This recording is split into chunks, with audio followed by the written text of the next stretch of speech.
On today's World Insight, the World Trade Organization, its global significance 3 decades after its founding, along with China's history and evolution in a multilateral trading system. That's up for discussion with a strong panel of guests at a forum of the ongoing 7th China International Import Expo in Shanghai.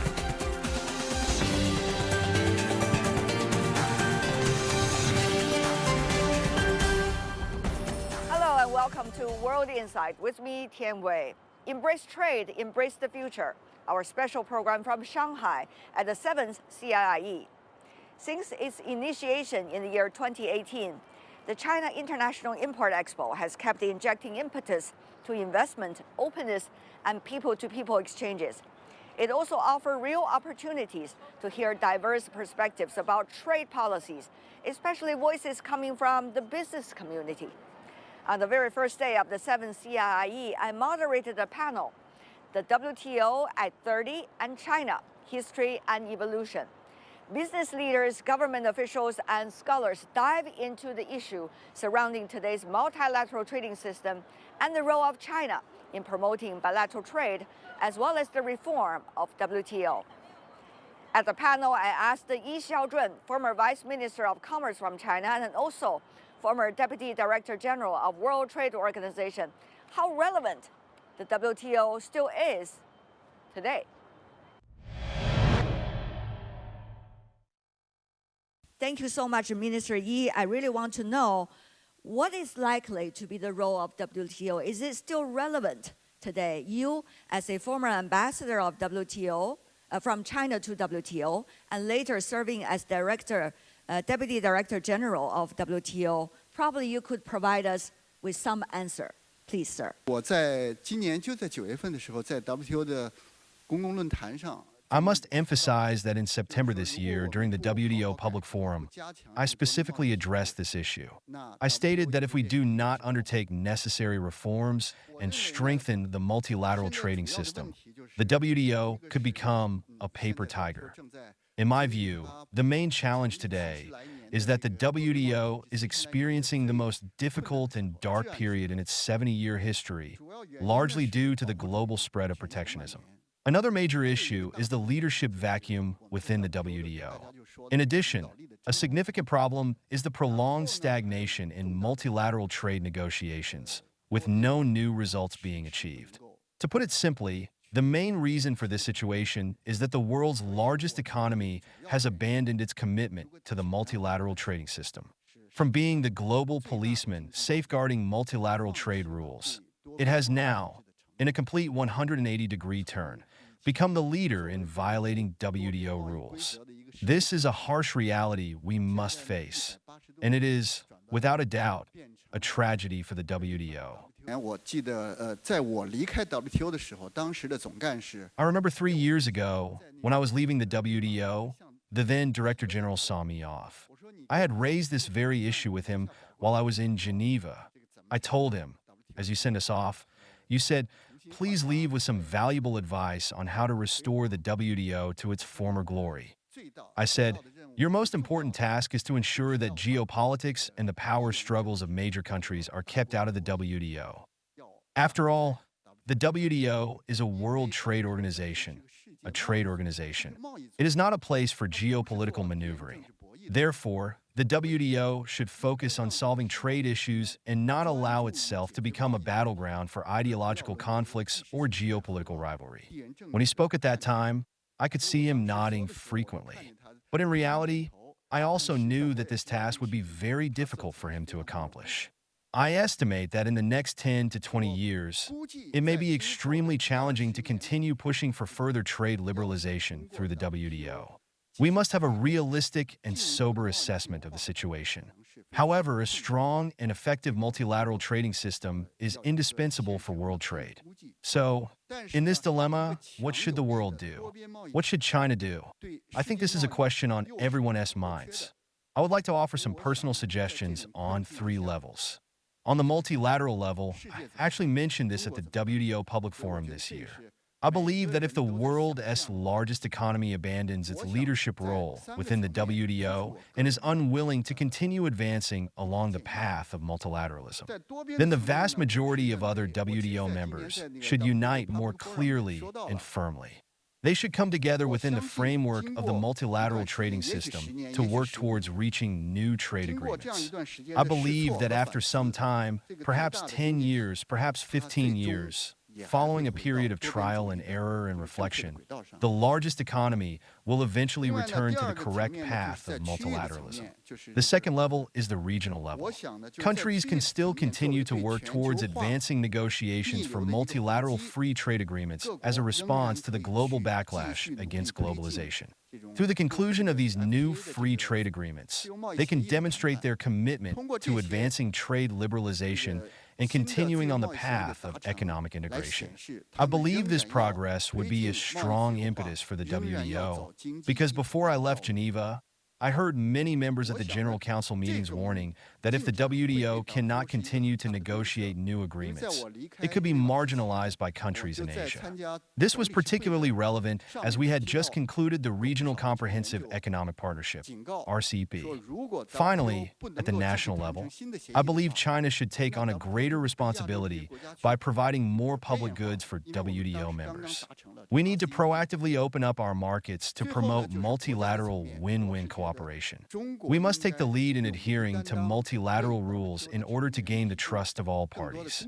As the world moves toward a multipolar development, we should strengthen cooperation with other members and work to help the WTO gradually form a new global trade governance order based on collective leadership and effective cooperative management.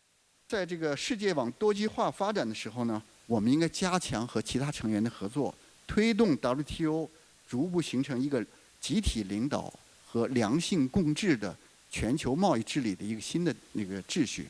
赶快追问一下，那每个国家都 Do you think every country can fine-tune its policies as China to accede to the WTO? 所以这就是 WTO 存在的这个 value。 This is the value of the WTO. The reason it exists is because it has a multilateral set of rules, and these rules should be followed by every country. Although not every country may adhere to them conscientiously at present, it is precisely these rules that provide a stable and favorable trading environment for global trade.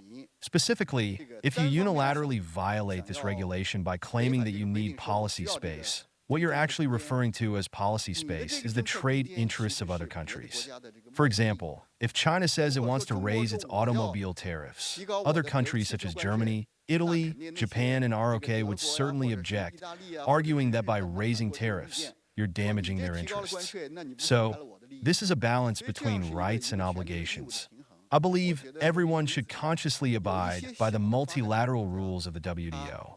For some small developing countries, it may be reasonable for them to require a transition period or a certain amount of time to adjust and develop, in which case their demand for policy space is understandable. But what surprises me now is that some large economies and developed countries are also seeking policy space. 要这个政策空间，我觉得这样是没有道理的。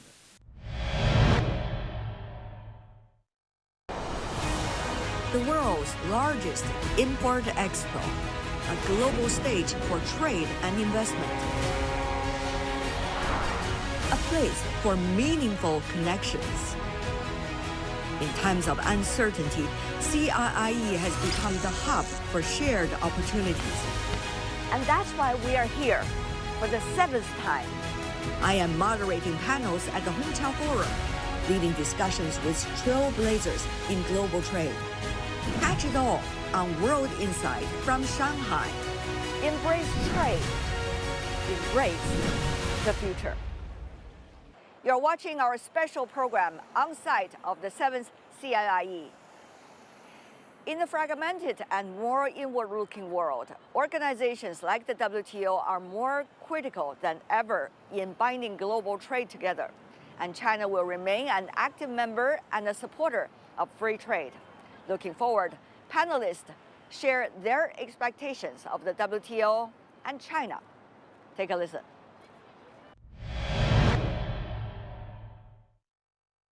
I would start by asking the three of you to share with us general remarks about your thoughts of the future of WTO, the role of China could be, and also the systematic opening up steadily, how is it going to be done? Let's start with Mr. Wang.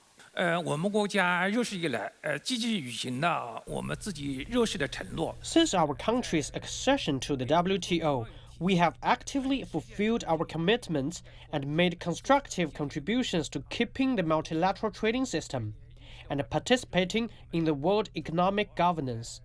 I believe these are China's roles in the World Trade Organization. First, China should be a keeper of the multilateral trading system. Secondly, the Chinese people and Chinese government shall certainly be advocates of multilateral trade talks. Third, we should aid trade and help developing countries step up their trade abilities. I believe this is the responsibility that China, as a global trading power, should have. 我想这也是我们这个中国作为一个大国所应有的担当。 Thank you very much, Professor Wang.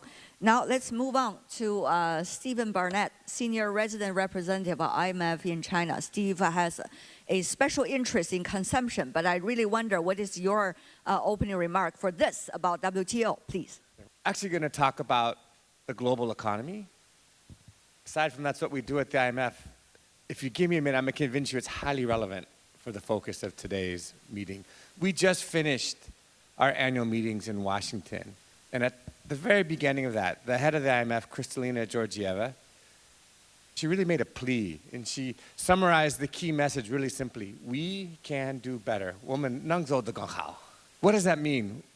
We can do better. And let me cut the suspense and say why that's relevant. A key way we can do better is through reinvigorating international cooperation, and in particular for trade. So why is it we're saying we can do better? In some ways, the global economy is not doing so bad. It looks like inflation is coming down globally. It looks like we're going to have a soft landing for the first time ever. But if we step back a little bit, the global outlook is basically stable, but underwhelming. Clearly, we can do better than underwhelming. And why do we say it's underwhelming? We forecast global growth basically 3.25%. So last year was 3.3, this year's 3.2, next year's 3.2. For comparison, the 2 decades before the pandemic, global growth was 3.8. 3.2 is clearly underwhelming relative to 3.8. Second thing is the global economy has a lot of scarring from the pandemic. Basically, output today, worldwide, is about 3.5% to 4% below where it should be, where we thought it would be before the pandemic. So not only are we growing slow, underwhelming, we're much smaller than we thought we would be before the pandemic. And the third and last is if you look at the medium term, and for the IMF, medium term is 5 years. Our 5-year forecast is the lowest we've had, at least going back to the 90s. I couldn't find records back earlier, but we forecast 3.1% growth 5 years out. Just for perspective, before the pandemic, we forecast medium-term growth at 3.6. Very underwhelming. So when the head of the IMF says we can do better than this 3.1, and quickly on, we know that international cooperation is key. I want to pick up what Fabian was saying. It's clearly key for climate change, but it's also clear that we need this to reinvigorate global trade. Trade's been such an important engine of growth. And with medium-term growth prospects being underwhelming, we need to jumpstart trade so it can, again, be an engine of growth. Thank you, Stephen. I see you're suggesting about the what, right? And now, in the next round, I'm going to ask you how. All right, thank you so much. Let's go to Carlo D'Andrea, the Vice President and Chairman of Shanghai Chapter Board of the European Union Chamber of Commerce in China. It's a very long title, but it's good to see you once again, Carlo. Tell us about your thoughts, 4 to 5 minutes, please. Thank you. We can do better. I love that. There was also a song, we can do better. Very good. And I believe China did incredible results in the past years. But when I was getting ready, what should I say today? in order to do my remarks. So then I went on YouTube, and I was checking the video of the former president of US, Bill Clinton, when China accession of the WTO, no? He was so excited, saying, you know, we will have less IPR infringements, we will have more rule of law, we will have more trade with China, and in some sense, this is something very, very actual, the speech of over 30 years ago, 20 plus years ago, and China did tremendous improvement on the trade part, and becoming one of the major economies of the world. And of course, many of our members, the European Association, European Chamber of Commerce is one of the largest business associations here, 1,700 members, and based all around China. They are committed to the Chinese market. Nevertheless, China can do better in order to improve the IPR system, in order to improve the legal framework, in order to lower the market access barrier that still is a big hassle for Europeans to continue to invest in this market. And in fact, I don't want to be the party crasher, but you know, this time on the business confidence survey was for the first time, the percentage was the lowest one of European companies that they are willing to invest more into the Chinese market. So I'm very pleased to hear the commitment of the central leadership and the fact that Li Chang, Vice Minister Lin Fei was here. Big commitment to the growth of Shanghai, and yes, we can do better. As we said, we can do better. China can do better, and Europe can do better too. Yeah, but we have noticed. Please, Carlo, if you want to add anything. Yes, I love it. You know, you can start to check my title. You know, in Europe, we like a lot of bureaucracy. So the longer, the better, you know, more complicated is the process.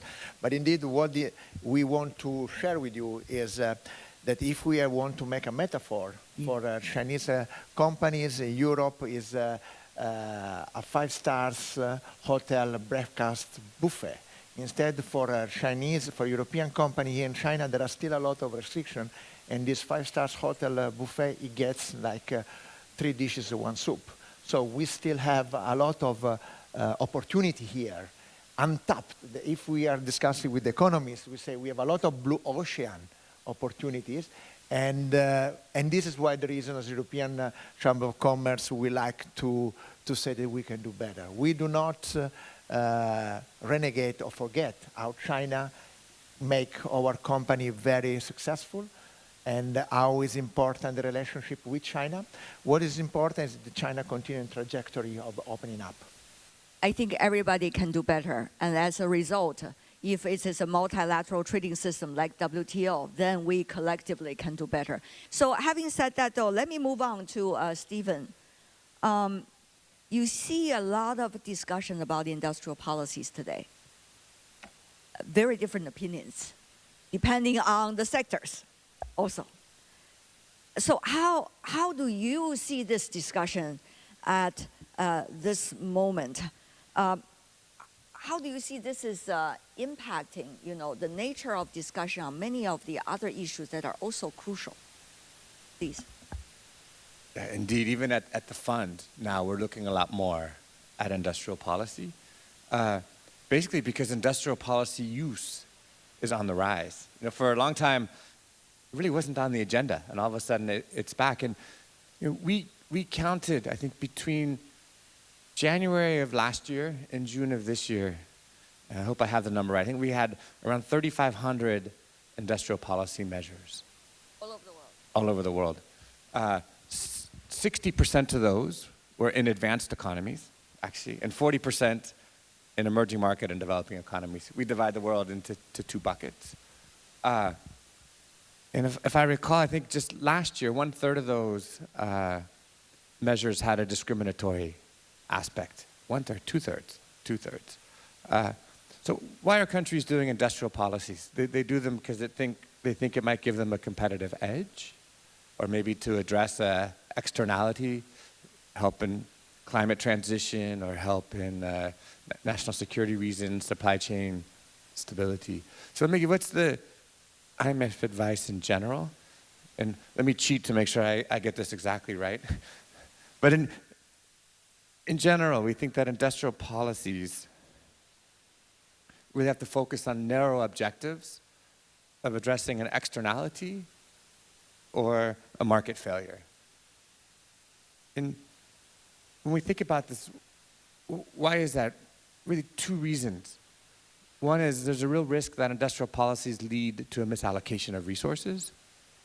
And the second is it can lead to international spillovers and retaliation.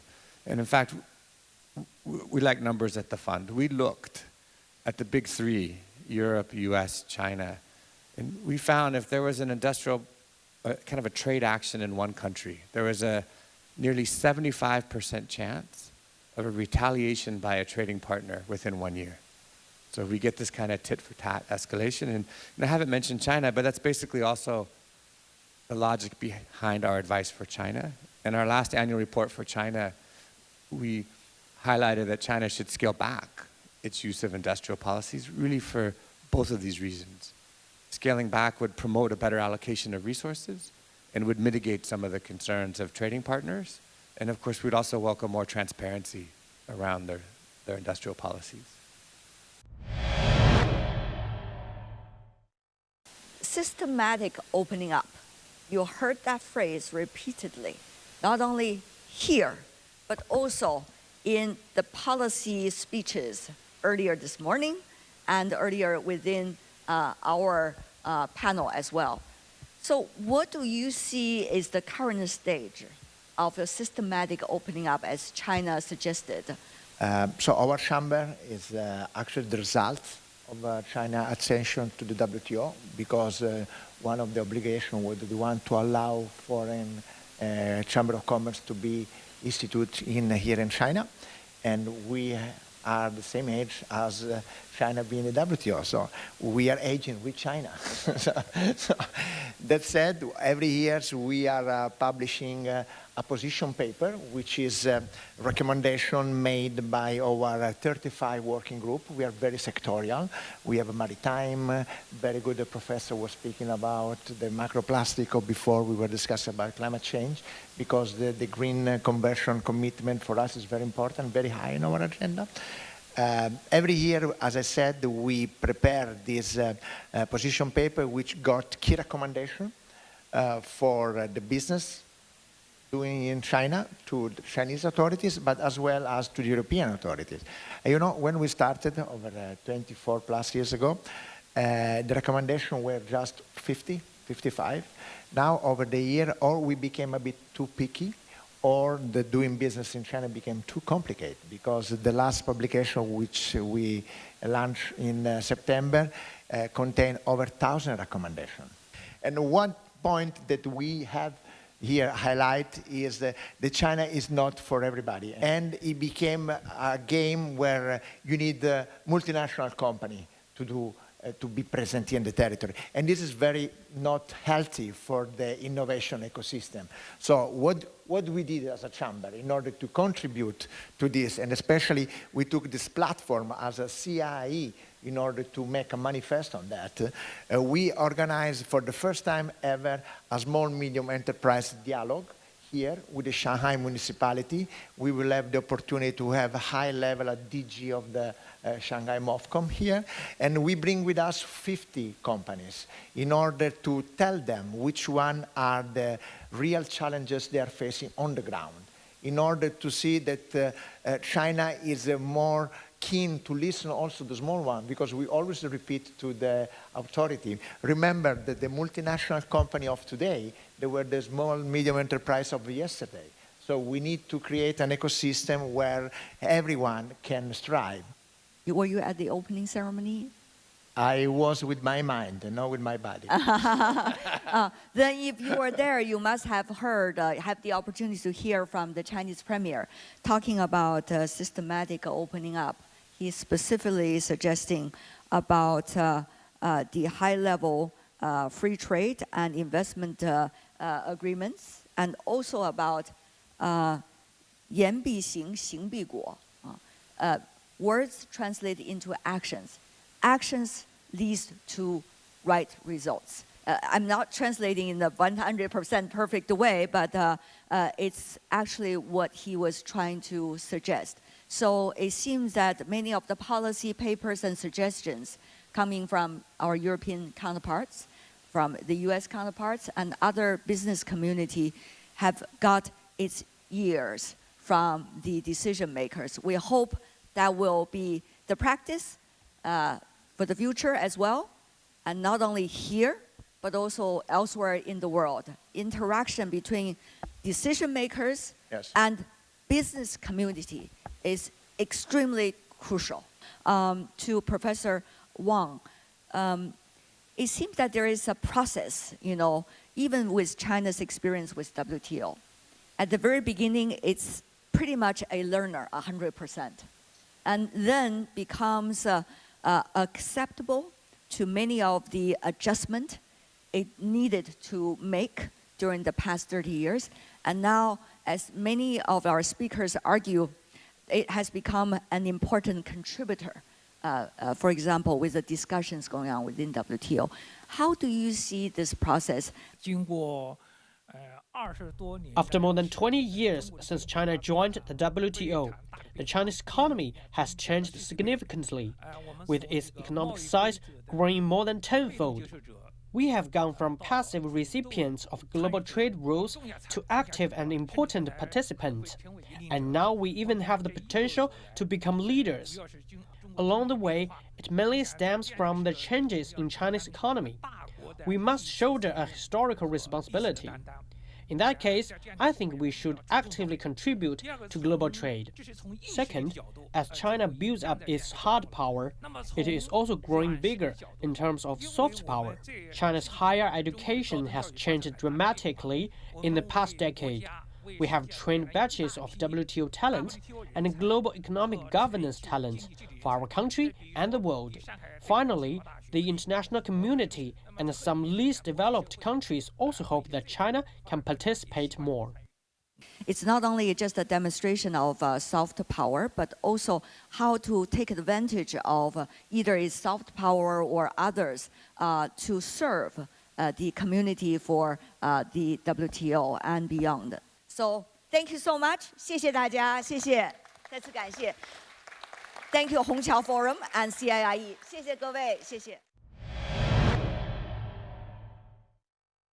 And that's an excerpt of the panel I moderated on the very first day of the 7th CIIE about the WTO and China. And that's all the time we have for today. If you'd like to know more, search World Insight or check out our YouTube channel. Follow us on X and Facebook. I'm Tian Wei on behalf of the team here in Shanghai and Beijing. Thanks for joining us, and bye for now.